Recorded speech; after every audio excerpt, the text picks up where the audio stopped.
Bienvenida. El día de hoy tenemos el webinar Diseño de futuros en tiempos de crisis. Nos acompaña Juan Camilo Lema, él es Lead Product Design y UX en Nodos. Cuenta con 15 años de experiencia en diseño y desarrollo de productos digitales. También es co-impulsor de la iniciativa de datos abiertos en Perú, cofundador de Escuela, facilitador de más de 25 hackatones en Perú. Anterior Google UX Expert, Ingeniería Electrónica. Juan Camilo, bienvenido. Muchas gracias por acompañarnos el día de hoy. A todos los invito, por favor, a hacer las preguntas que consideren convenientes a través del chat de preguntas y respuestas. Y finalizando la explicación de Juan Camilo, se dará respuesta a la mayor cantidad posible. Y al final de todo el webinar les compartiremos una encuesta para que nos dejen sus apreciaciones, para lo cual les agradecemos de antemano. Bueno, sin más, te cedo el pase, Juan Camilo. Muchas gracias por acompañarnos. Hola, gracias, perfecto. Bueno, buenos días a todos. Voy a compartir la presentación y empezamos. A ver.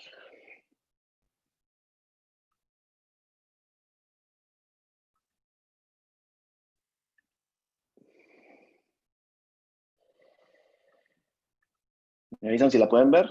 ¿Todo ok? Sí, parece que está cargando y hay un video. Sí, listo, perfecto. Bueno, chicos, bienvenidos a esta charla / mini workshop el día de hoy. Primero que nada, agradecerle a UTEC por la oportunidad de dejarnos conectarnos con todos ustedes. Y segundo, un poco, o sea, aterrizar la expectativa de hoy. Entonces, hoy vamos a hablar un poco acerca de futuros o foresight o diseño de futuros posibles. La idea era que fuera un workshop más que una presentación, pero bueno, creo que por motivos de técnicos vamos a hacer más una presentación que un workshop. Igual al final vamos a tratar de abrir los micrófonos y ver cómo nos va para que todos puedan participar un poco y se lleven por lo menos un sabor de qué es esto de lo que estamos hablando. Les dejo mi contacto, JC Lema me encuentran en las redes sociales y mi correo juan.lema@nodos.pe. En caso quieran que discutamos algo, una oportunidad o lo que tengan en mente, y con mucho gusto podemos sacar un ratico y conversarlo. Entonces partamos de la pregunta cómo podríamos imaginar futuros alternativos, y de lo que vamos a hablar hoy, que si empiezan a googlear pueden encontrar literatura alrededor de la palabra foresight o future casting. Entonces, ¿qué es esto? Básicamente es el estudio de futuros, perspectiva estratégica, diseño de futuros. Y hoy lo que viene pasando a nivel mundial es que el diseño en general está como en una crisis de identidad. ¿Y por qué lo llamamos una crisis de identidad? Porque si se ponen a pensar bien, cuando hablábamos de diseño hace algunos años, nos referíamos más a la estética visual, por ahí al diseño industrial, pero cada vez más que nos metemos en la era de la información y nos sumergimos más en estas nuevas realidades, nos damos cuenta que en el futuro y en el presente, en realidad todo se diseña. ¿Y por qué hablamos de que todo se diseña? Porque desde que ustedes se levantan y piensan ya, ¿qué voy a hacer hoy? ¿Cuáles son mis 3 tareas más importantes? ¿Qué es lo que quiero lograr esta semana? ¿Qué hice ayer? Están diseñando sus vidas o estamos diseñando lo que queremos que suceda. Entonces, para darles un poco de contexto y entender dónde se centra el foresight o el diseño de futuros o el diseño especulativo, les traje esta imagen. Entonces, en la parte izquierda tenemos el diseño tradicional, que básicamente agrupa todos los de diseño, todas las técnicas de diseño, y digamos, lo podríamos llamar las reglas universales que a través de todos los últimos 100, 150, 200 años se han venido documentando y trabajando. De ahí lo que tenemos es la práctica de diseño discursivo. Es una práctica en la cual se utiliza el discurso sobre principios de diseño. Entonces, un ejemplo puede ser el discurso que emerge entre el artefacto, el uso que le da la persona a ese artefacto y la forma que tiene. Entonces, es como el storytelling, la historia que se puede generar a través del discurso de cómo interactúa esa persona o ese usuario con ese artefacto. Llámese una taza, llámese un sitio web, una aplicación, pero en general de todo eso hay historias y podemos contar historias. Esa es la práctica de diseño discursivo. y se van a dar cuenta por qué el diseño especulativo o el diseño de futuros toma, digamos, se centra parte de ahí. De ahí tenemos la práctica del diseño crítico. El diseño crítico emerge para hacer críticas sociales, económicas, y lo que busca es utilizar artefactos que tienen un uso, digamos, predefinido para encontrarle un nuevo uso que genere una crítica hacia lo social, hacia lo económico o hacia algún aspecto alrededor. Entonces, un ejemplo puede ser, no sé, hay un artista muy famoso que se llama Banksy, no sé si alguno lo conocen. Él es un artista de graffiti y este artista, por ejemplo, hay obras de arte muy famosas, por ejemplo, una persona haciendo una protesta y en vez de tirar una piedra, tira un ramo de flores. Entonces, eso es diseño crítico, donde utilizas el de diseño predeterminados y les encuentras nuevos usos, donde configuras una nueva retórica, una nueva crítica, una nueva mirada. O, por ejemplo, si utilizas un arma de fuego para en vez para disparar balas, disparas flores y lo logras retratar así. Entonces, esta intersección del diseño tradicional, del diseño discursivo y el diseño crítico, en esas intersecciones que sale o emerge la práctica de diseño especulativo. Entonces, refiriéndonos a lo que está pasando hoy con esta etapa de la pandemia, la pregunta que emerge es, ¿se podría haber predicho esto que estamos viviendo? Bill Gates en marzo del 2015, en una charla de TED, si la buscan la van a encontrar, hablaba acerca de una próxima pandemia y él argumentaba cómo no estamos listos para una próxima pandemia. Entonces, uno refraseando algo de lo que dice es no hay necesidad de provocar pánico, pero hay que ponerse en marcha. Y eso fue en marzo del 2015. Estamos en junio del 2020, hace 5 años. Y lo que hizo Bill Gates fue utilizando prácticas de futuros y de prácticas de foresight, ¿no? Creó un escenario y obviamente al ser Bill Gates, y si lo dice él, probablemente tiene mucho más llegada. Tanto así que llegó, digamos, se hizo una charla en TED, si la pueden ver es interesante un poco para entender un poco cómo este tipo de prácticas pueden llegar a funcionar. Otro ejemplo es un artista que se llama Stuart Candy o digamos, una persona que está dentro de esta industria del foresight. Y por allá en el 2007 lo que hicieron es, utilizando técnicas de guerrilla, de artefactos de guerrilla en Hawái, imprimieron unos afiches, lo pueden ver en la foto de la derecha, donde decía, claro, en caso de un segundo outbreak, una segunda pandemia, qué es lo que ustedes deben hacer, y rutas de evacuación, y simulaban en el 2007 en Hawái, donde todo era normal, qué podría suceder en el caso de una pandemia. Entonces, voy a leer un poco lo que decía. El último escenario fue sobre un brote mortal de gripa. Se inspiraron en la investigación que habían hecho sobre el distrito de Chinatown, que a principios del siglo XX se había incendiado después de ser golpeado por una epidemia de peste bubónica. Entonces, de nuevo, en el 2007 ya Stuart jugaba con distintos posibles escenarios que podían emerger en futuros posibles y utilizaban técnicas de guerrilla y de prototipado para generar artefactos que pegaban en las calles con el único objetivo de generar discusión, generar diálogo, abrir las nuevas formas de ver las cosas. Entonces, el foresight se trata de predecir el futuro. Y aquí lo que les quiero traer es la primera ley de futuro según James Dayton. Él es uno de los precursores de este tipo de prácticas de diseño estratégico. Una de las cosas más interesantes es que esta es una práctica que tiene más de 50 años de uso. Pareciera que fuera nuevo, pero no lo es así. Entonces, ¿qué decía James Dayton en la primera ley de futuro? Él lo que dice es que el futuro no se puede predecir porque el futuro no existe. Y eso es una de las leyes fundacionales cuando trabajamos en foresight, y este es el primer watch out, la primera observación que quiero hacer es foresight o future casting no se trata de predecir futuros. Aquí no tenemos una bola mágica para predecir el futuro, principalmente porque el futuro aún no existe. Entonces tú no puedes predecir lo que no existe. Y sobre este primer principio que se ve tan básico y tan, como tan obvio, él genera tres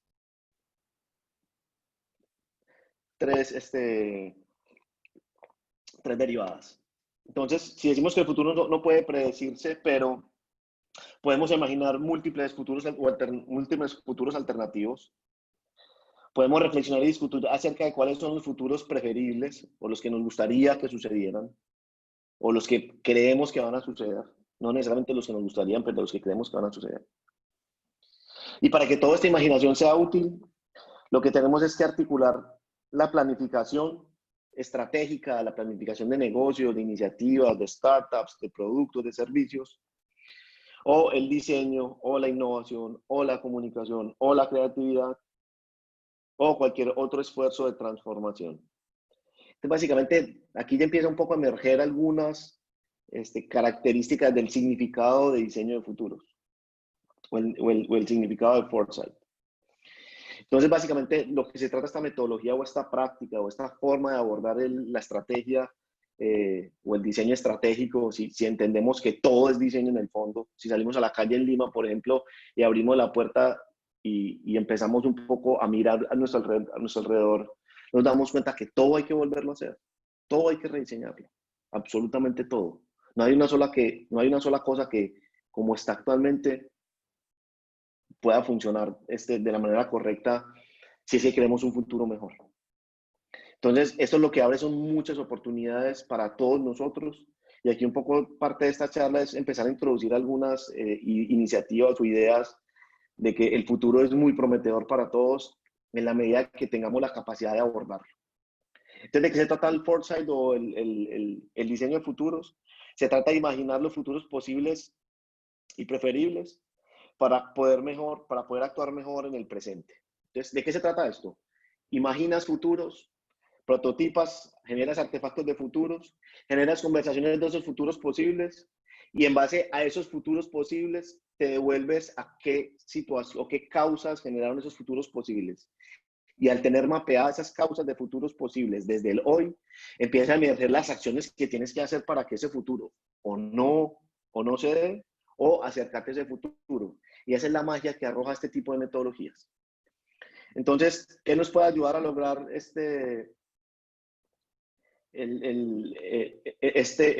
utilizar ese tipo de metodologías? Uno, como les decía, trascender tanto del pesimismo al optimismo y recuperar algo de confianza en nuestra capacidad de actuar, que es un poco lo que a través de esta pandemia y en esa encerrona todos hemos estado luchando contra nuestros propios pensamientos, contra nuestras inseguridades, y ha habido, por ahí uno puede entrar a lugares donde sientes que no hay oportunidades, pero este tipo de metodología nos va a permitir, vas a dar cuenta que nos abre, son múltiples posibilidades. Otra persona, James Ogilvy, también decía que al mantener múltiples futuros simultáneamente y constantemente a la vista, se logra una especie de madurez emocional e intelectual que no está disponible ni para el simple optimista ni para el simple pesimista. Esas son algunas de las consecuencias de estar pensando en futuros posibles, utilizar este tipo de estrategias. Es que cuando empiezan a emerger algunas de las señales que te llevaron a imaginar ese futuro, uno ya está más o menos preparado y ya sabe qué hacer o qué no hacer. Entonces eso te da una confianza en ti mismo y en tu proyecto o en tu negocio, de que las cosas pueden ser diferentes o ya sabes un poco qué hacer porque ya lo has anticipado. Al contemplar varios futuros diferentes a la vez, uno puede proceder de manera deliberada pero flexible, con resolución, pero también con cautela. Entonces, de nuevo, lo que estamos es que empecé de una manera muy amplia y nos estamos dando cada vez más a por qué usar este tipo de iniciativas. Entonces, ¿qué pasa hoy con esta pandemia que estamos viviendo? Y lo llamo pandemia porque la Organización Mundial de la Salud hace un par de meses salió diciendo que sí, efectivamente, esta era una pandemia. ¿Qué quiere decir que es una pandemia? Que vamos a vivir con el COVID probablemente el resto de nuestras vidas. No va a desaparecer, va a estar ahí. Entonces, la pregunta que surge para nosotros mismos es, ¿qué hacemos con nuestras iniciativas? ¿Seguimos en un modelo de continuidad? business as usual, sigo haciendo lo mismo, no hago muchos cambios, o encuentro esto como una oportunidad para hacer una renovación, o finalmente hago una transformación. Y esas son grandes preguntas que nos tenemos que empezar a hacer. Entonces, ¿qué ha pasado con esta pandemia? Principalmente lo que surgió es que entramos en una etapa de aislamiento. Eso fue lo que hemos vivido prácticamente hasta junio, finalizado junio, ¿no? Esta etapa de aislamiento y restricciones. Vamos a empezar una etapa de estabilización y finalmente vamos a entrar a una etapa de recuperación. Y si esto lo miramos desde el punto de vista económico, lo que ha pasado es que si tenemos el cero, nos vinimos abajo durante los meses de marzo, abril y mayo, y poco a poco, finalizando mayo, inicios de junio, empezamos a ver una leve recuperación que muy probablemente, dicen los expertos, no la vamos a lograr, no vamos a alcanzar ese cero posible hasta febrero o marzo del próximo año. Entonces, un poco, según los estudios económicos, en este caso de Deloitte, lo que nos dice. ¿Y qué vemos que empezó a pasar? Vemos que en la parte de aislamiento y restricciones se definió un nuevo estilo de vida, ¿no? Donde el hogar se volvió, el hogar es el hogar, el trabajo, el lugar para divertirnos o para el esparcimiento, la escuela, la universidad, absolutamente todo empezó a vivir en este espacio. Después lo que empezamos a ver es que el domicilio se empezó a activar y todos empezamos a hacer pedidos por WhatsApp.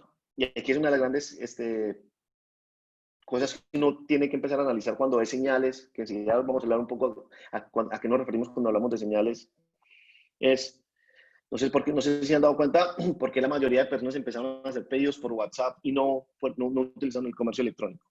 En Perú lo que pasó es que nos saltamos el comercio electrónico y nos fuimos directamente a canales de mensajería. El comercio electrónico a nivel, digamos, mucho más amplio, en el inconsciente nuestro, sigue siendo o sigue teniendo mucha fricción. ¿Por qué? ¿Por qué pasa esto? Además de que estamos en una sociedad con muy bajo nivel de uso digamos, de muy bajo nivel de bancarización. Lo que posiblemente vaya a pasar en agosto es que hoteles, restaurantes, casinos, oficinas, educación, tiendas empiecen a regresar con algunas reglas que el gobierno imponga. Y finalmente nos vamos a aproximar a una Navidad que va a ser un poco más austera, definitivamente. Entonces, este es un poco el panorama desde el punto de vista económico al que nos vamos a enfrentar. Pero con ese panorama en mente surgen muchas preguntas. Entonces, una de las preguntas es ¿por qué no fuimos capaces de anticipar esta pandemia? Otra pregunta que sale es, ¿lograremos contener la escala y la velocidad de los contagios? ¿Cuánto tiempo tardaremos en regresar a la normalidad? Y la pregunta más interesante y más suspicaz es, ¿queremos regresar a la normalidad que había antes de la crisis? Sobre todo en un país como el nuestro, donde encontramos tantas diferencias, tanta desigualdad y a la vez tantas oportunidades para que tengamos un mejor gobierno en términos de ejecución, infraestructura, servicios, y lo mismo para las compañías, ¿no? Hay un montón de oportunidades. Entonces, a la izquierda hay una foto interesante donde, ¿no? Dice, no volveremos a la normalidad porque la normalidad era el problema. Entonces, regresemos a esta práctica de diseño de futuros y vamos a enfocarnos más ya en la práctica de diseño especulativo. Entonces, hasta ahora lo que hemos venido haciendo es un resumen del significado de diseño de futuros o el diseño especulativo, de dónde ha surgido y por qué. Y algunos principios que definen que el diseño especulativo y diseño de futuros no es el diseño, no estamos diseñando o no estamos hablando de habilitar el futuro.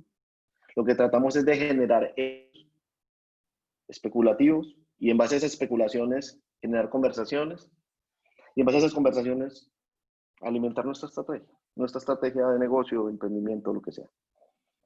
Entonces entremos en materia.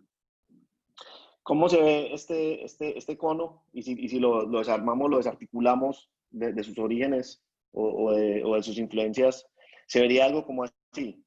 Entonces lo que tenemos es de izquierda a derecha Y ese hoy en la línea de tiempo tiene una serie de futuros posibles. Y esos futuros posibles tienen distintas características en el tiempo. El diseño de futuros trabaja con líneas de tiempo de 5, 10, 15, 20, 30, 50 y 100 años. Y uno puede abordarlo como quiere, dependiendo del contexto en el que se encuentre trabajando. Entonces, en esta línea de tiempo tenemos un primer resultado que es los futuros probables. Después tenemos el futuro preferible, que es el que desearíamos que suceda en nuestras iniciativas.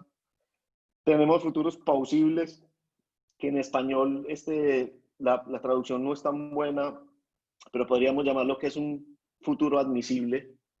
Y después tenemos toda la boca de este embudo o cono, que sería todo lo que es factible. Y si le damos la vuelta al embudo y lo vemos de frente, se ven como estas esferas donde tienes factible, plausible o admisible, preferible y probable. Y sobre estas esferas es que tú empiezas a generar los escenarios. Entonces, de nuevo, partimos de un framework donde hay un alto nivel de incertidumbre hablando de futuros, y esa divergencia empezamos a generarle patrones de convergencia situándolo en algunos escenarios.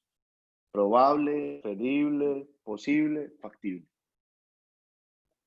Entonces, exploremos un poco qué significa cada una de estas palabras.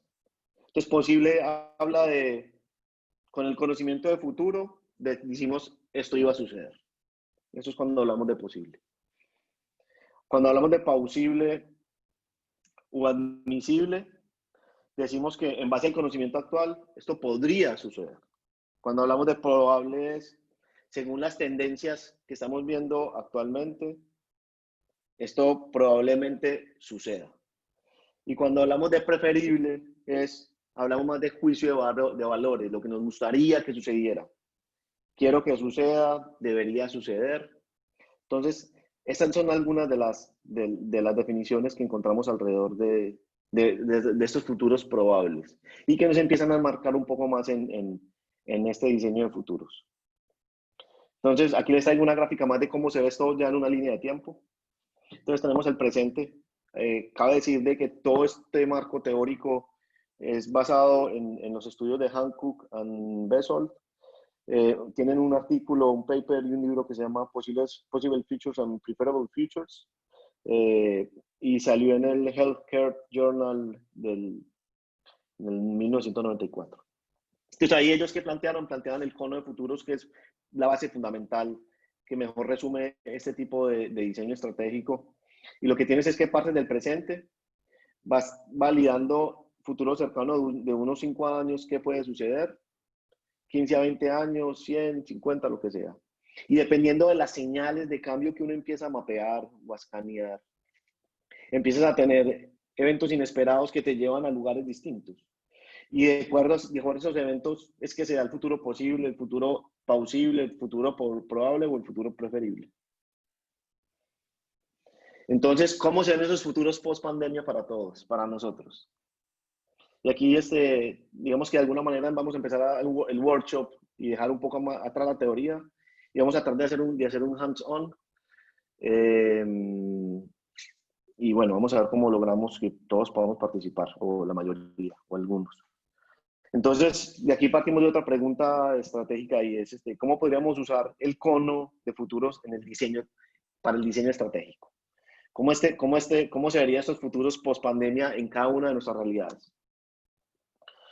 Entonces, aquí lo que se hace es que, lo primero que uno hace es que cuando uno parte un proceso de diseño de futuros, un proceso de una facilitación de foresight o estas cosas que hemos venido hablando, lo primero que haces es que escanea señales.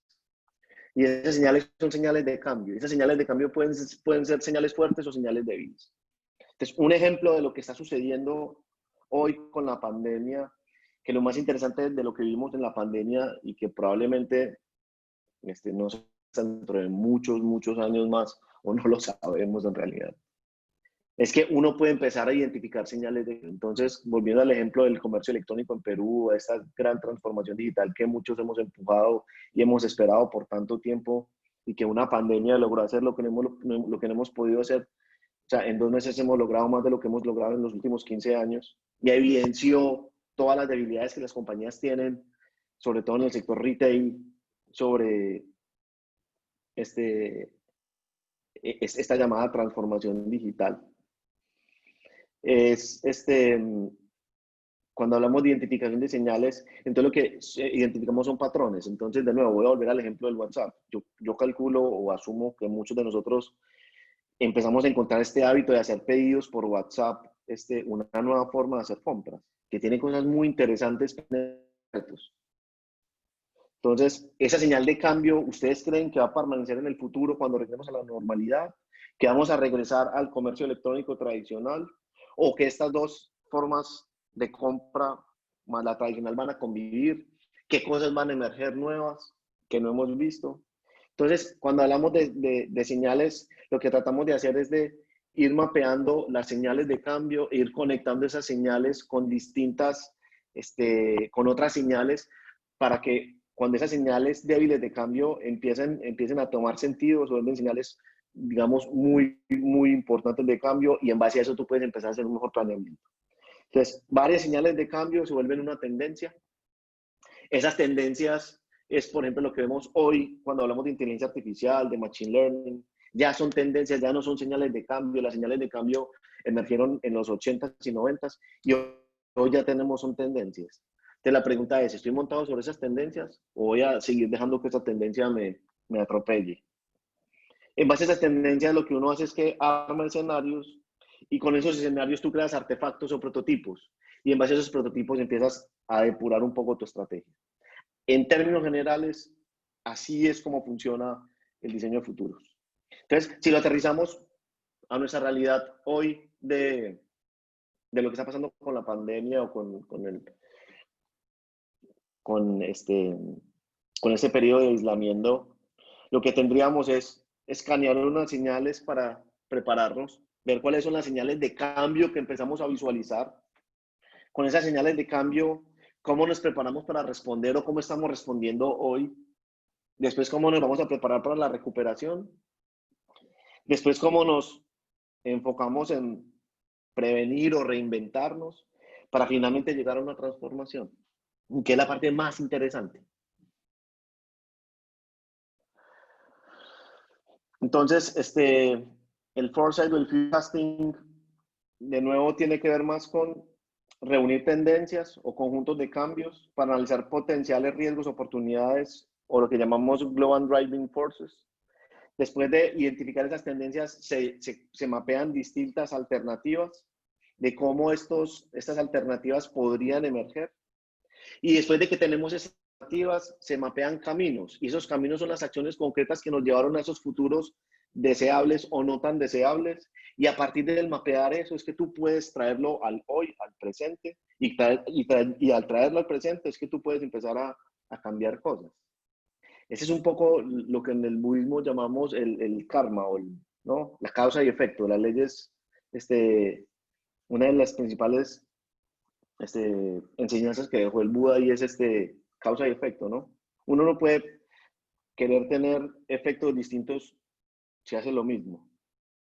Entonces, de nuevo, cuando uno se va a los efectos y mapea efectos y puede decir, ya, estos efectos se dieron por esas acciones, puedes tomar esos efectos y traerlos al presente y decir cuáles son las causas de esos efectos. ¿Qué estoy haciendo hoy que me están llevando a que mi comercio electrónico colapse? ¿Qué estoy haciendo o dejando de hacer hoy que hace que mi modelo de entrega sea insuficiente? Y esas son las conversaciones que tienen mucho, mucho valor dentro de las organizaciones. Entonces, resumiendo, el future casting o el forecasting, primero trata de identificar qué tendencias impactarán nuestro futuro.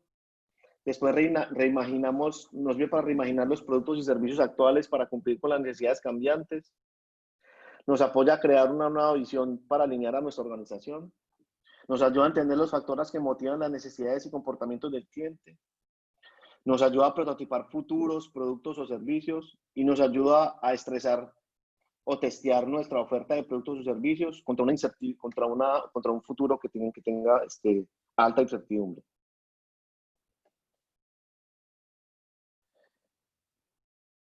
Entonces, aquí les quería traer un ejemplo de un workshop que hicimos donde mapeamos algunas señales de cambio. Entonces, lo que hacemos es que imprimimos estas señales de cambio como tarjetas, ponemos un QR code, ponemos la fuente, y lo que hace la gente es que se acerca a estas tarjetas y empieza a identificar de estas señales de cambio cuáles creen que estas señales impactarían su negocio. Entonces, voy a leer algunas señales de cambio, entonces, o algunas tendencias, ¿no? La primera a la izquierda, donde está la vaquita, dice,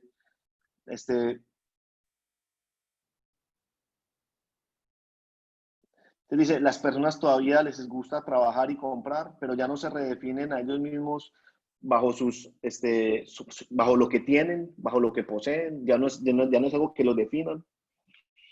Las organizaciones que le den más soporte a la personalización individual y le den más soporte a sus clientes, a sus empleados, tendrá más posibilidades de ocupar un sentido en la vida de las personas. Sí, una señal de cambio es esa. Voy a leer otra señal de cambio. Voy a leer la última a la derecha, abajo. Dice, con el desarrollo o con la apropiación del reconocimiento facial y de lenguaje corporal,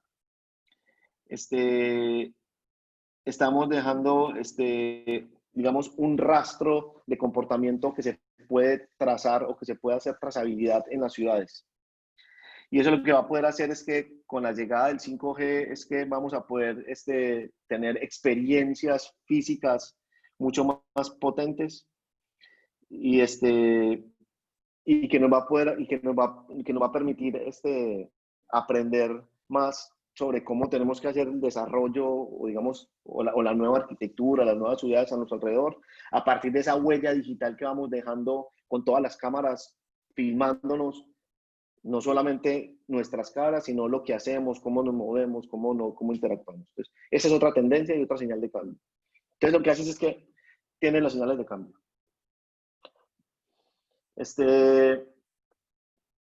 Al explorar el futuro, principalmente lo que hacemos es que podemos impactar el presente. Entonces, dentro del proceso, lo que hacemos es que hacemos un environment, un escaneo del ecosistema, haces un principio de diseño estratégico, después donde te preguntas qué podría pasar en el futuro, después lo que defines y escoges ya estos posibles futuros, yo creo que esos son los que realmente pueden llegar a suceder. Y después lo que haces es que empiezas a plantear tus acciones hoy. Entonces, este es un ejemplo de compañías muy poderosas que hoy ya no existen o que han desaparecido o que su participación ya no es la misma de hace algunos años. Entonces, claramente, si ponemos a General Motors versus las acciones de Tesla, ¿hay algo que decir? Atari, creador de los videojuegos, versus Nintendo, PlayStation, etc. Blockbuster versus Netflix, Xerox, Polaroid, Nokia, pionero todos tuvimos un celular Nokia, creo, bueno, los más viejitos. Y así te vas dando cuenta, MySpace versus Facebook, y te das cuenta de que tú puedes ser muy exitoso, pero si no empiezas a pensar en futuros o en escenarios, de verdad que en cualquier momento puedes perder todo lo que construiste y se puede sentir como arena que se te va entre las manos. Entonces, de nuevo, este diseño de futuro lo que hacemos es tratar de trabajar el futuro más deseable, escaneando lo que puede ser probable, posible, etc. Y aquí una de las cosas que tenemos que ser conscientes es que el diseño de futuros tiene que ver mucho con la sostenibilidad, porque uno de los principios que nosotros tratamos hoy por hoy de trabajar con nuestros clientes es cojamos uno de los objetivos de desarrollo sostenible y trabajémoslo dentro de las estrategias. Porque claramente esta pandemia lo que nos ha ayudado a entender o lo que creemos nosotros que fue un espejo de nuestra realidad es que no podemos seguir haciendo lo mismo y tratar de tener resultados distintos. Y las Naciones Unidas entonces lo que ha sacado son estos 17 objetivos de desarrollo sostenible. Y lo que nosotros creemos es que las marcas, las compañías se pueden casar con uno de estos. Y si todos trabajamos con algún tipo de estos objetivos, pues la conversación para nuestros clientes y el marketing que hacemos de hola, yo soy el mejor, el más grande, el más rápido, digamos, estamos viendo todavía publicidad de los 70, de los 60, de los 50, donde cogíamos la exageración como una epopeya para contar una historia. Eso se agotó, ese recurso se agotó. Y lo que están buscando hoy los consumidores es que seamos mucho más sinceros, reales, y que de la comunicación vayamos a la acción muy rápido. Entonces, la capa de comunicación y producto se vuelven una sola cosa. Y ahí donde las compañías y las marcas tienen grandes oportunidades. Esto suena no suena muy novedoso, pero si uno lo mira a detalle, sí lo es. Pregúntense qué de lo que dicen las marcas realmente lo viven o lo son. ¿Qué de lo que aparece en esos comerciales, en esos videos, en YouTube, en Facebook, realmente lo son o son exageraciones de la realidad? Entonces, los 17 objetivos de desarrollo sostenible son una gran oportunidad para que las marcas empiecen a alinear a las expectativas de lo que los humanos queremos, de los que habitamos esta tierra queremos. Y lo que está pasando hoy con la pandemia es que esto se vuelve más una exigencia. Va a pasar de ser algo opcional a volverse más una exigencia, algo que realmente queremos que suceda. Listo. Entonces, ¿qué es lo que hace el foresight o el diseño de futuros? Lo que nos permite es diseñar para la transición. Entonces, al definir distintos horizontes, lo que haces es transicionar hacia un futuro posible. Listo. Entonces, una vez tú tienes las tendencias mapeadas, lo que haces es que las priorizas en una matriz de impacto. Entonces dices, ya, esta tendencia en mi industria es nueva e impactante o no tan nueva y no tan impactante. Y así empiezas a identificar esas tendencias. Con esas tendencias, después de que tienes la tendencia, por ejemplo, que acá hay cuando hablo de tendencia estoy hablando de señales de cambio.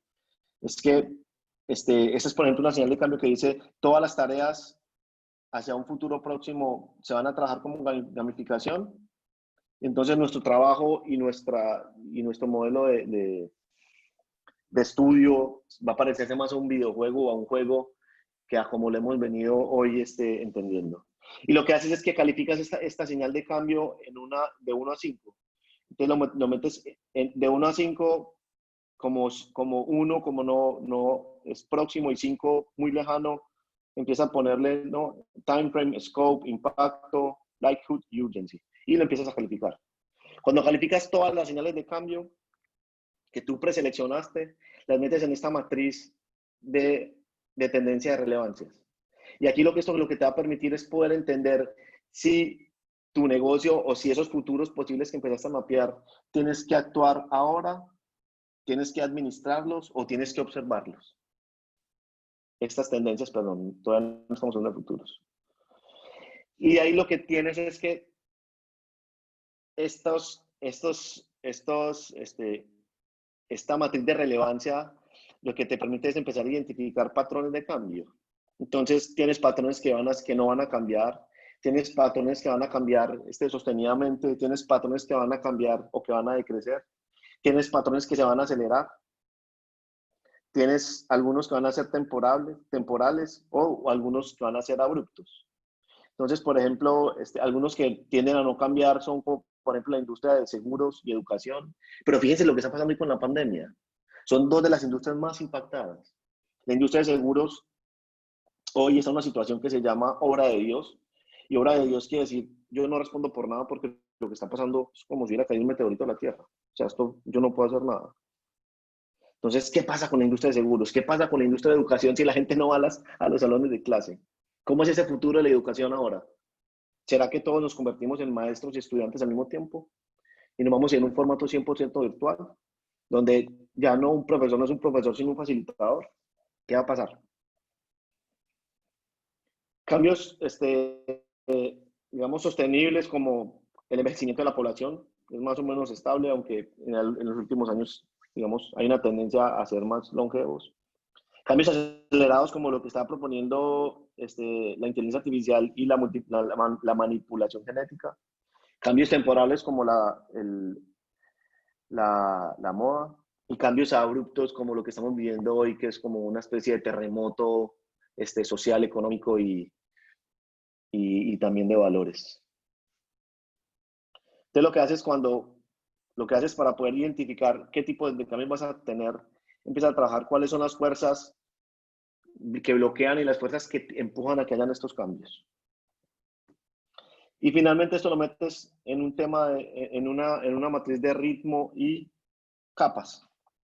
Y eso lo que te ayuda a identificar es qué tan cercano podría estar esa tendencia en volverse una realidad. Entonces, esta matriz de ritmos y cambios lo que nos permite es identificar cuál es la velocidad del cambio. Entonces, por ejemplo, tienes abajo una velocidad lenta como la naturaleza, la cultura va un poco más lento que la naturaleza, ¿no? Entre que sale un árbol o emerge una montaña pasan muchos, muchos años. Entre que sea un cambio cultural pasan también muchos años. Cuando que sea un cambio en el gobierno también pasan muchos años. El cambio en la infraestructura es un poco más rápido, ¿no? Cuando vemos a Lima hace 40 años, 30 o alguna ciudad principal, Bogotá, Medellín, Sao Paulo, Argentina, ves un cambio en infraestructura. El comercio va mucho más rápido y bueno, y el fashion es algo que va súper, súper rápido. Entonces lo que tratas de ubicar son tus iniciativas, los llevas, o estas tendencias de futuro los llevas a estas capas y empiezas a identificar cuál es la velocidad de cambio para cada una de estas capas. Y aquí yo les quiero poner un ejemplo para entender eso un poco mejor y para también poner un punto, y es que todo hay que empezar a verlo, hay que empezar a ver hay que empezar a tener una sensación de unidad, de que todo está conectado y empezar a dejar atrás estas ideas de que lo que yo hago aquí no afecta al de la derecha o al de la izquierda. Y les voy a poner un ejemplo para que sea más visible con, con Green, estas patineticas eléctricas. Y aquí, si es posible, me gustaría abrir el micrófono para empezar a tener una conversación y utilizar esos últimos 17 minutos para meternos más en una dinámica. Bueno, vamos a ver si es posible abrir el micrófono o, de lo contrario, a través del chat. Entonces, Camilo, justamente hola. tenemos varias preguntas Ah, wow. que ya han ido ingresando. No sé si las podemos responder mientras. Sí, igual, entonces déjame, yo cierro con este ejemplo de Green y empezamos con algunas de las preguntas antes de meternos al tallercito. Claro, o prefieres que activemos micros, no sé si pueden, podríamos hacer que levanten la mano Ya, y buenísimo. que y les activamos los micros. No Ya, sé quién desea buenísimo. ¿Ya? participar. Por favor, Sí, levanten la mano y les activamos los micros. probamos a ver qué pasa. Listo. Entonces, nada, el ejemplo de Green. Green, una compañía de patinetas eléctricas o scooters eléctricos. ¿Cuál creen que es el impacto de Green a nivel de la naturaleza? ¿Alguien puede decir algo?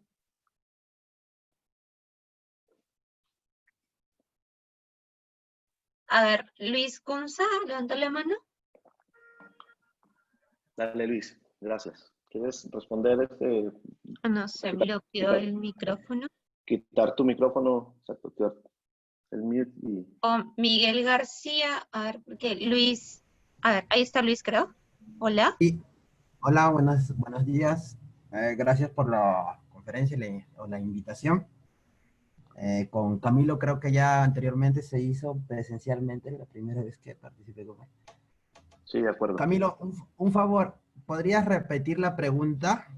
Y de ahí yo Sí. voy de paso voy a dejar mi pregunta y si es que la puedes contestar al final sería genial. Dale, bravazo. Sí, no, quiero hacer un ejercicio muy rápido de cómo, para entender que todo está conectado. Entonces, el ejemplo de Green, estos scooters eléctricos, ¿qué impacto tienen en términos de la naturaleza? Bueno, mira, viéndolo desde ese punto, Green sí ha tenido un impacto bastante fuerte, por así decirlo, no en... A ver, Perú es bastante grande, ¿sí? Y Green ha tenido un impacto fuerte dentro de ciertas zonas donde sí se ha tenido una buena aceptación y se ha tenido una buena respuesta de parte de la población. Y de cara a lo que es la naturaleza, sí, pues, o sea, ya no tienes tanta contaminación, ya no tienes tanto tráfico, tanto estrés de audio y sonido. Entonces, sí hay un impacto del caso de Green. Ahora, pero que tanto esto, por ejemplo, yo vivo en un cono de acá de Perú, y cuando yo me traslado al centro, yo veo bastante estas patinetas que funcionan muy bien, solucionan un problema, pero sigue el tráfico. La gente, o sea, hay dos vertientes que, como tú decías, ¿no? Ya no pensemos como individualmente, sino que todo lo que tú haces va a generar un impacto. Y creo que eso actualmente, eso nos cuesta entender y aprender, ¿no? Cosas que en países como los asiáticos sobre todo, sí entienden esa cosa de forma más implantada, que parece que Súper. ellos lo tuvieran culturalmente, ¿no? En nuestro caso es, bueno, yo tiro por mi lado, si yo estoy bien, el de atrás, que siga con lo suyo, ¿no? Entonces, esa forma sí me parece que todavía nos cuesta aprender. Green sí ha tenido un impacto, pero sigue el tráfico. Creo Listo, que Luis.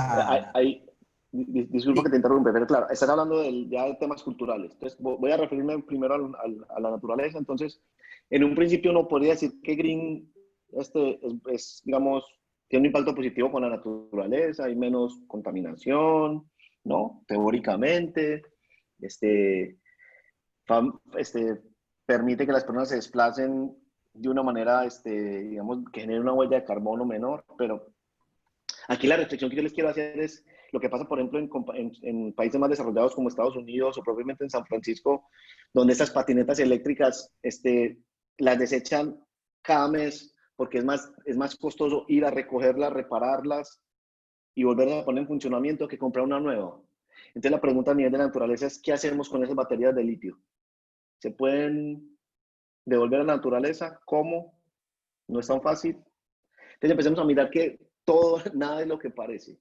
En un principio podríamos decir, wow, hay menos contaminación, pero a la larga hay más contaminación, porque estamos generando desperdicio que no es fácilmente apropiado por la naturaleza.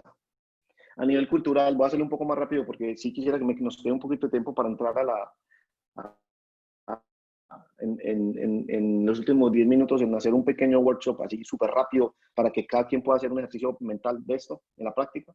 A nivel cultural, en un principio decimos, claro, ya está la cultura de utilizar medios alternativos, que puede ser interesante, pero el otro lado, ¿cómo nos va con los green que van en la calle y se atraviesan a los vehículos? ¿Cómo te va con el green o con las patinetas en las vías que son para bicicletas? ¿Cómo esos dos tipos de formas de desplazarse conviven? ¿Se está generando una cultura de respeto o es una cultura de el que va más rápido gana? A nivel de gobierno, ¿cuáles son las políticas para regular estas patinetas? ¿O las vamos a seguir encontrando tiradas en cualquier lugar, atravesadas por donde caminan los peatones? Hoy por hoy hay algunos distritos que han tomado algunas regulaciones, sobre todo San Isidro, Miraflores. Pero ¿qué pasa con los demás? ¿Qué pasa a nivel de infraestructura? ¿Tenemos la infraestructura adecuada para que este tipo de iniciativas se emerjan de la manera correcta? ¿Cómo es la forma de comercialización? ¿Es justo o no es justo? ¿Qué pasa con los taxis y los taxistas? ¿Y qué tanto va a perdurar este cambio? Entonces, fíjense que uno puede llevar una iniciativa y tu iniciativa la puedes llevar por las distintas capas y evaluar qué tan rápido o qué tan despacio va tu iniciativa por las distintas capas. Y esa es parte de lo que se trata de evaluar en este modelo. Yo voy a hacer una pausa acá y voy a entrar a este tablero para que hagamos un ejercicio práctico. Y básicamente aquí voy a compartir el link.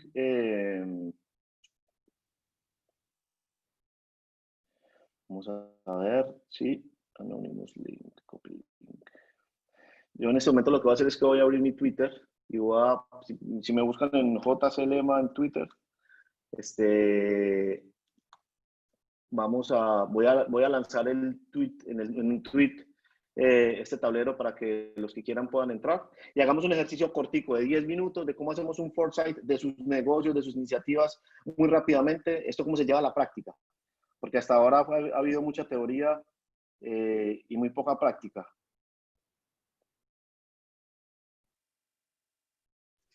Juan Camilo, también podemos copiar ese link aquí a través del chat. Ah, mejor, claro, buenísimo, tienes razón.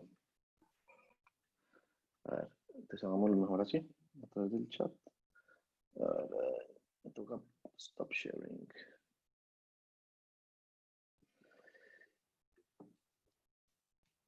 Ya, entonces ahí les puse un link del mural.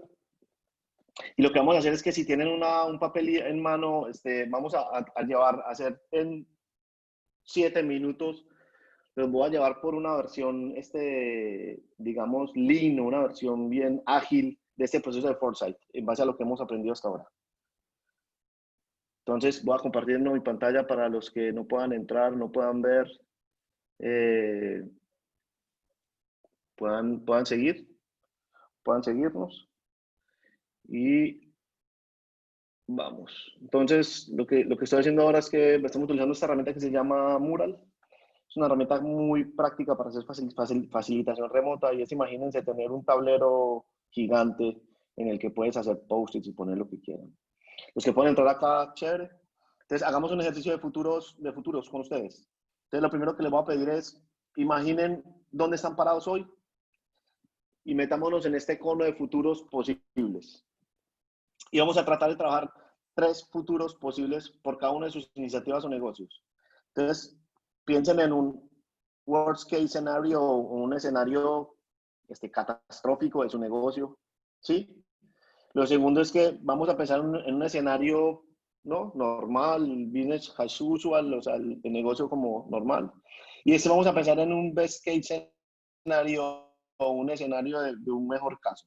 Entonces, la forma de hacer de generar estos escenarios es, vamos a poner un headline como si estuviéramos en un periódico. Imagínense que estamos en el Trome o el Tromercio, pero el comercio, sí, y salen ustedes, su negocio sale en primera plana. Entonces, ¿cuál sería el headline de esa primera plana? ¿Qué diría esa primera plana? Vamos a ponerle un headline, un titular, ¿sí? De ahí lo que vamos a poner es que vamos a tratar de encontrar una foto si es que pueden. Y después lo que van a tratar es de escribir una narrativa corta de cómo es ese futuro alternativo para un escenario catastrófico, para un escenario de business as usual y para un escenario, el mejor escenario posible. Y traten de escribir un pequeño párrafo. Si le dan doble clic, van a poder escribir encima de lo que dice headline o encima de lo que dice ahí. O si no pueden hacerlo, simplemente cojan un papel y escriban una pequeña narrativa, un parrafito. Entonces, de nuevo, vamos a pensar en 3 posibles escenarios: un escenario catastrófico, un escenario del business as usual y un escenario increíblemente. Y piensen en sus negocios, en iniciativas, ¿cómo podría ser? Vamos a darle a esto 1 minuto. Entonces, headline, ¿cómo sería el titular de primera plana del comercio? Y un resumen, un pequeño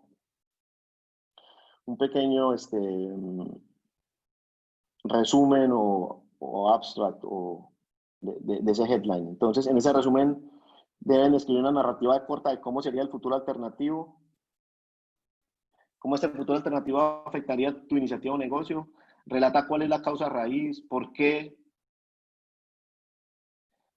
y cuál es el legado final que vas a dejar atrás, y a quién impactamos y qué cambiarían nuestras acciones. Entonces, piénselo para un escenario worst case. Dime. Juan Camilo, nos están comentando que parece que no se puede editar de manera anónima. Ya, sí. Nada, entonces escríbanlo en un papel, ya, porque igual el tiempo se nos está yendo, y escríbanlo en un papel, porque creo que tendría que dar unos permisos que no estoy seguro si puedo darlos.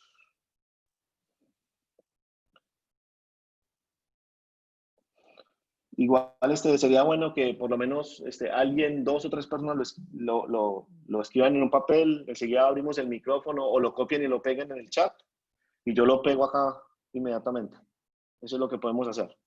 Entonces, piensen en su negocio actual, hagan una idea de futuros y piensen en un futuro que sea un escenario catastrófico, un escenario de cómo sería el negocio saliendo de esa pandemia como normal, y un escenario increíble, ¿sí? Vamos a darle 30 segundos o 1 minuto así ahora. Si quieres, Wendy, me vas pasando algunas de las preguntas para irlas chequeando. Sí, por supuesto. Bueno, la primera fue, bueno, en medio de esa pandemia también se está usando el WhatsApp para hacer pedidos de manera informal, o sea, como un medio de compra. ¿Cómo se podría formalizar eso, ya que WhatsApp todavía es una forma de comunicación independiente que no se enlaza a webs de e-commerce? Además, que no ayuda a mejorar la logística en materia de manejos de stock. Entonces, la pregunta sería, ¿cómo podríamos pasar o sea, de qué manera se podría impulsar ese cambio de pasar a hacer un pedido por WhatsApp a algo más formal para el e-commerce? Listo, esta es una muy buena pregunta. De hecho, nosotros en Nodos estamos ahora lanzando una iniciativa de ventas por WhatsApp automatizadas.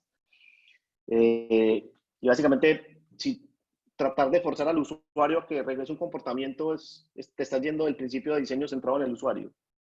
Y estás desconociendo una tendencia o una señal de cambio que ya está ahí evidente.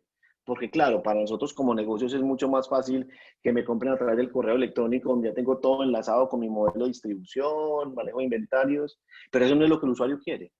Entonces la gran pregunta es, ¿vamos a seguir forzando a los usuarios a que hagan lo que nosotros queramos o nosotros vamos a adecuar a los usuarios? Esa es una buena pregunta. Y si se dan cuenta, en el medio hay un montón de oportunidades.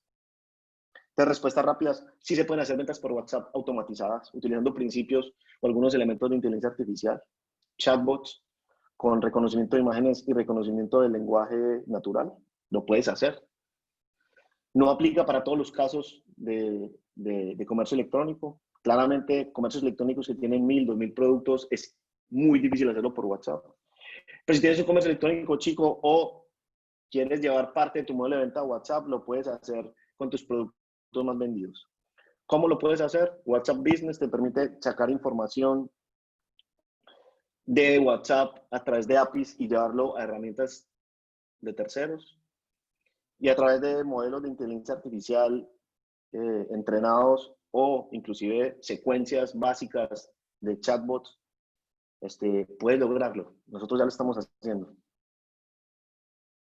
Entonces, la pregunta es, la de fondo es, esos futuros, esas señales de cambio, ¿cómo las aprovecho? ¿Cómo las veo como si fueran olas para yo montarme en esas olas? Y no tratar de regresarlo a mi modelo tradicional. Lo que nosotros estamos viendo es que el WhatsApp y el e-commerce van a convivir. Y el WhatsApp va a ser un canal, como nosotros lo vemos, de mucha oportunidad para atender a clientes que hacen compras frecuentes. Porque de nuevo, si tú ya sabes que te compra, tú puedes a través de WhatsApp, que es un canal de mensajería, llevarles información de lo último que han comprado.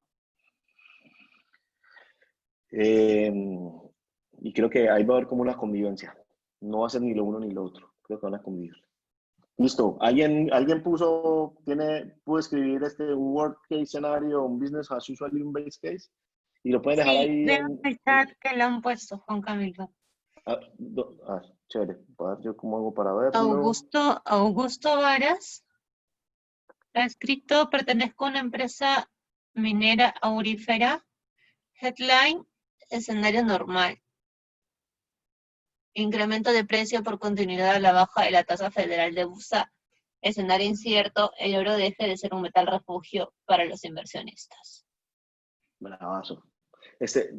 ¿Yo lo puedo ver o no puedo ver eso? Sí, ábrelo a través del chat, es el penúltimo comentario. A ver, penúltimo comentario. Wow. Q&A. Okay. El chat. No el de preguntas y respuestas.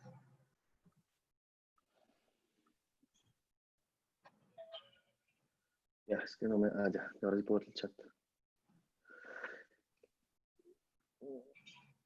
Headline, escenario normal, listo. Vamos a jugar con lo que dijo Augusto simplemente para terminar el ejercicio en el tiempo que nos queda. ¿Podemos extendernos 10 minutos más, 5 minutos más? Sí, no hay problema. Ya, gracias. Entonces, esto fue un poco lo que puso Augusto. Augusto nos puso algo como así. Dice, el escenario business as usual o normal es incremento de precio por continuidad a la baja de la tasa federal. Vamos a copiarlo aquí, ponerlo.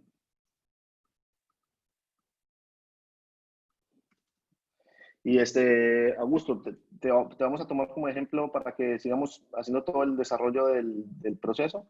Por favor, nos vas a disculpar, pero para que esto se pueda entender mejor. Listo, entonces tenemos el primer, eso fue lo primero que dijiste. Lo segundo es el escenario incierto, el oro deja de ser, que está bueno. ¿Y cómo sería el caso ideal?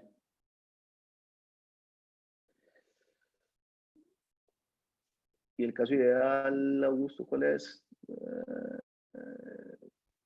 Ya me imagino que, bueno, que los precios se dispararán. Va a ponerlo como que se disparan los precios.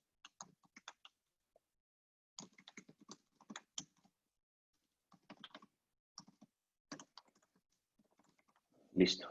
Listo, entonces, lo que uno hace es que ese tipo de actividades de diseño de futuro lo trabajas con varias personas del negocio, invitas a también, si tienes proveedores, partners, y lo que tratas de armar es un grupo que sea diverso, que tengan distintas formas de pensar para que emerjan distintas, a partir de distintas miradas, escenarios que sean entretenidos. Porque si juntamos a gente que piensa igual, pues lo más normal es que todos vengan con un pensamiento muy parecido y no se encuentren cosas interesantes.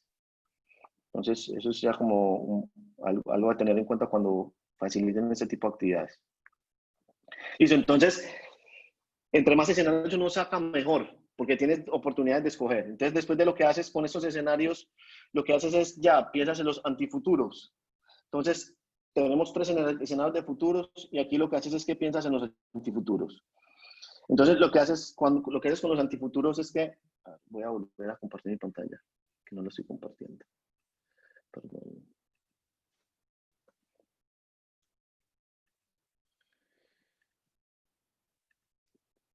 Entonces, con los antifuturos lo que haces es que reflexionas de cómo llegaron allá, ¿sí? ¿Cuáles fueron? Imagínense que estuviéramos, porque, por ejemplo, los 3 escenarios que acabamos de ver, que nos proporcionó nuestro amigo, fue que son resultados, son ya efectos.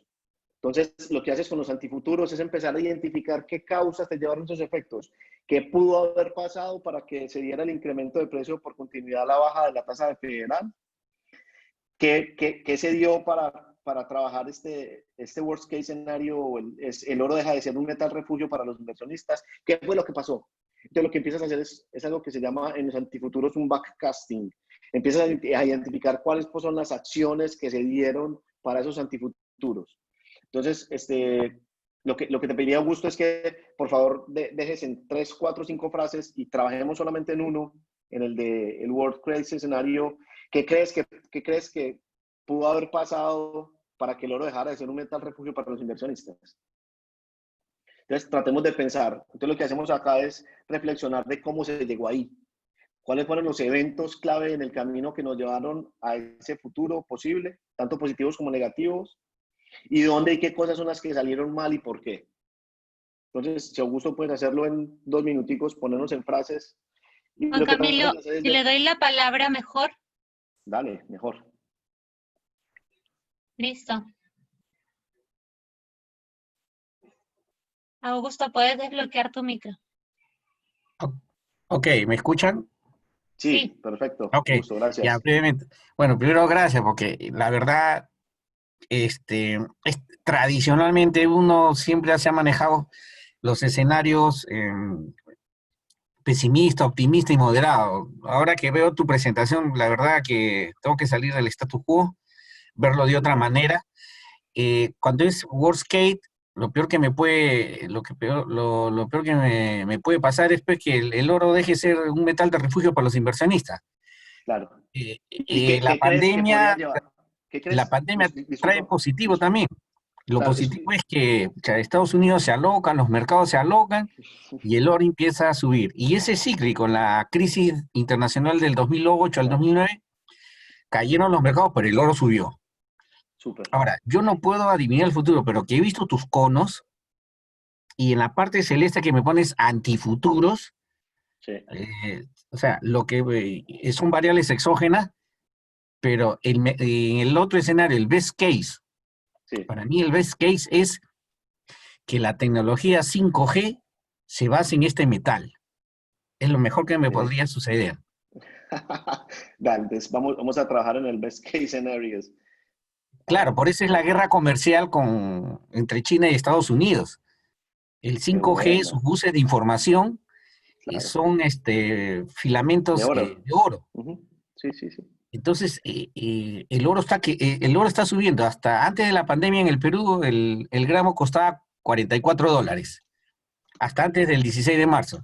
Hoy día, en la mañana, se ha aparecido el oro con un precio del $56 el gramo. Mira, de 44 a 56, pero eso es Ya, buenísimo. buenísimo en mi caso personal, ¿no? Pero tú también has puesto ahí las 16 razones que toda empresa debe buscar y me parece bien, ¿no? Ahora, Claro, sigamos con esto si quieres, porque me y- interesa que recorramos el proceso con tu ejemplo. Entonces, se disparan los precios de los metales y el oro. Entonces, en esa era de antifuturos, ¿qué cosas nos llevaron allá? Entonces dices, el 5G disparó el precio del oro. ¿Qué otras cosas creen te pueden llevar al, al- a este resultado? Yo te puedo ayudar. Yo puedo poner que los países apropian rápidamente las redes 5G en su infraestructura. el incremento de Esa las es nuevas otra. tecnologías en telecomunicaciones. Claro, las nuevas tecnologías empiezan a hacer uso de las redes 5G En, en las industrias, digamos. en telecomunicaciones, especialmente es Telco. Sí, todo el ay, tema de la industria. automatización, ¿cómo se llama? La instrumentalización de todos los artefactos, Sí, o IoT, sea, van a ser más digamos, veloces, IoT, ya. es más Digamos que veloz. el IoT es una realidad. Vamos a ponerlo como otra posible causa para este efecto de se disparan. ¿Qué otra cosa puede pasar para que se disparen los Los precios de los precios. metales más allá del 5G? ¿Hay algo más? Otras aplicaciones industriales del oro. La Se industria descubre, aeroespacial. ok, la industria, buenísimo. La industria Aeroespacial.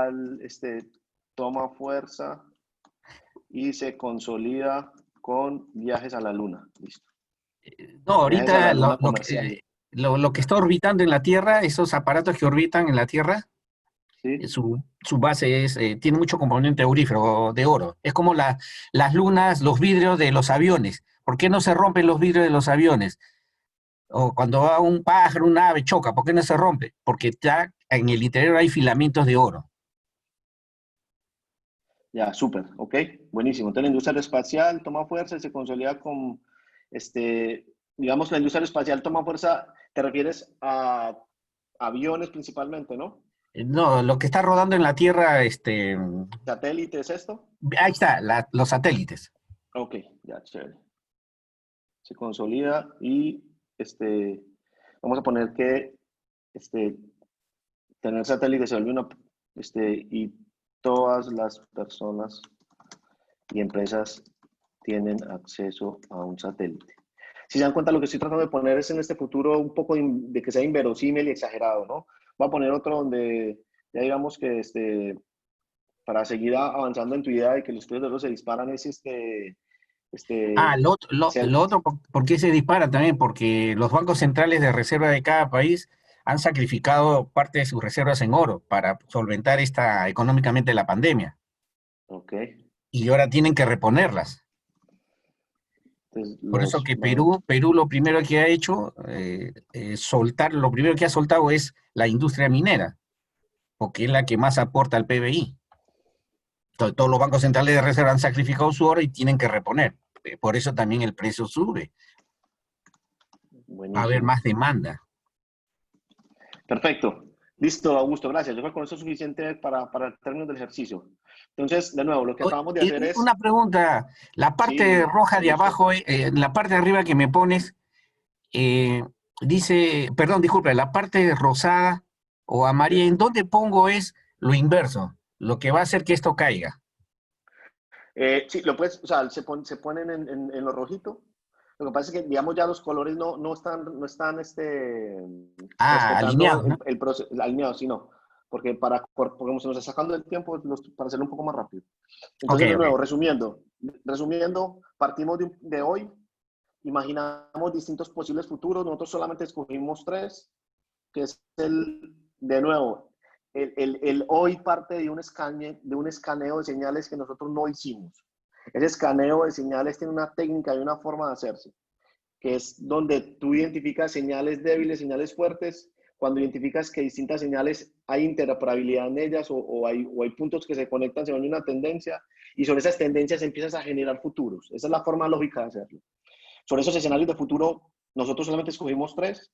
Yo les había dicho que existen varios posibles escenarios de futuro, que son estos, que no cambie, steady increase, steady decrease, que se acelera, etcétera. Sería ideal ir por cada uno de esos, pero bueno, el tiempo no nos da. Entonces, lo que hicimos fue, ok, estos distintos escenarios de futuro le generamos como headlines para poder empezar a aterrizar la facilitación. El headline, que es el efecto, es el escenario futuro que se crea, escogimos para este ejemplo del oro, se disparan los precios del oro, los metales y el oro. Y el antifuturo es como una especie de backcasting donde identificamos cuáles son las causas que nos llevaron a que se disparan los precios. Y empiezas a identificar las posibilidades. El 5G se dispara, los países apropian esa tecnología, el IoT es una realidad en todas las industrias, todas las personas tenemos acceso a tener satélites, etc. Después de que tienes estos antifuturos, lo que haces es que escoges cuáles de esos antifuturos crees tú que realmente se van a dar por tu experiencia en tu industria, por lo que ya sabes, por investigaciones que tengas, por lo que sea que tengas, por logros que tengas. Y lo que trata de llevarlo es a un modelo de problema-solución, ¿no? Si se van a lanzar los viajes comerciales al espacio, ¿yo qué puedo hacer para adelantarme o qué puedo hacer para articularme a eso? Y lo que haces es que empieza a generar una serie de acciones que pueden emerger en base a lo que tú has identificado. Entonces, lo que hace te traes estas cosas para acá y empiezas a generar acciones posibles de cómo puedes transformar estos retos en soluciones dentro de tu industria o negocio. Y aquí es donde eso se empieza a volver diseño estratégico, porque aquí empiezan a emerger las acciones que hoy puedes hacer para adelantarte a esa posibilidad de futuro en donde se lanzan viajes comerciales al espacio o los bancos sueltan oro. Entonces, ¿qué puedo hacer yo? ¿Qué? Tengo que mover mis oficinas para estar más cerca de los bancos de reserva, tengo que contratar personas para que hagan un mejor lobby, tengo que ampliar mi logística para estar preparado para que en el momento que esto se dé, yo ser el primero que pongo el oro dentro de esas bóvedas. Empiezo a generar contactos con Elon Musk para que me tenga en cuenta en su desarrollo de producto, hago demos, voy a ferias, que empieza a ser distinto. Entonces, aquí es donde esto empieza a tener sentido. Después ya, para cerrar y meternos en las preguntas, identificas todas las acciones, empiezas a priorizarlas. Y esas acciones las empiezas a volver como afirmaciones. En tanto tiempo nosotros haremos, porque para. Y empieza a utilizar ese tipo de tarjetas. Después de que esas acciones las llevas a estas posibilidades de tarjetas, en tu equipo lo empiezan a priorizar. ¿Qué hay que hacer? ¿Por qué hay que hacerlo? ¿Con quién hay que hacerlo? Y cómo se vería el éxito de esas acciones. Y después de que lo priorizas o le pones, o digamos, lo priorizas por estrellas o lo defines, lo llevas a una matriz de urgencia en donde tienes qué cosas tenemos que hacer en términos de costos y de importancia. ¿Sí? Y lo pones en esta matriz donde pones qué tenemos que hacer ya, qué tenemos que hacer en el mediano plazo, en el corto plazo, en el largo plazo. Y así es como una dinámica, una facilitación de futuros se vuelve un plan de acción de presente. Chicos, y esto es lo que les quería mostrar. Este tema es mucho más amplio que en una hora para hacerlo. Espero que les haya servido o por lo menos haya generado inquietud sobre este tipo de metodologías. Y nada, eso es un poco lo que les quería mostrar hoy. Si es que no sé si tienen preguntas, ahora sí puedo empezar a responder lo que pueda, lo que sepa responder. Muchísimas gracias, Juan Camilo. Lamentablemente el tiempo nos traicionó el día de hoy. Sí, el tema es súper interesante y tiene para mucho más.